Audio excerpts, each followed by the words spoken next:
Welcome to Paromita mini ব্লগে সবাইকে স্বাগত। আজকে আবার একটা রেসিপি নিয়ে চলে এলাম, কাঁচকলার খোসা বাটা।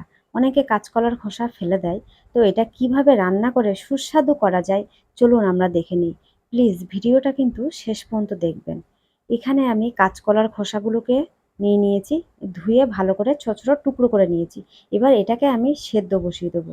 দেখুন এটাকে আমি সেদ্ধ বসিয়ে দিলাম।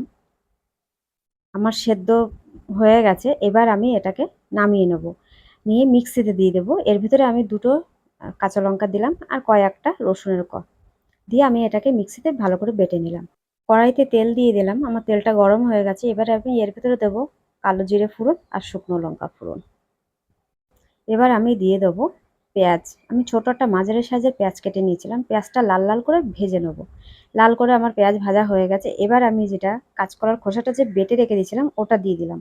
দিয়ে আমি সামান্য একটু নুন, আপনারা স্বাদ মতন লবণ দেবেন, আর একটু সামান্য হলুদ। এবার আমি দেবো অল্প একটু জিরের গুঁড়ো, বেশি দেবেন না, অল্প একটু জিরের গুঁড়ো। এবার আমি দেবো স্বাদ মতন একটু মিষ্টি। দিয়ে আমি এটাকে ভালো করে কষিয়ে নেব। আপনারা কিন্তু এটাকে ভালো করে কষিয়ে নেবেন, যতক্ষণ তেল না ছাড়াবে ততক্ষণ কষিয়ে নেবেন। দেখুন আমার কিন্তু তেল ছেড়ে গেছে। এবার আমি এটাকে নামিয়ে নিলাম। দেখুন আমরা এই খোসাটা কিন্তু ফেলে দিই, কিন্তু এটা সুস্বাদু একটা রেসিপি তৈরি হয়ে গেল। আপনারা বাড়িতে এইভাবে রান্না করে খাবেন, অসাধারণ লাগবে। আজকে রেসিপিটি কেমন লাগলো অবশ্যই জানাবেন কমেন্টে। ভালো লাগলে লাইক কমেন্ট শেয়ার করে পাশে থাকবেন। সবাই খুব ভালো থাকবেন, সুস্থ থাকবেন। আবার আসবো নতুন কোনো রেসিপি নিয়ে।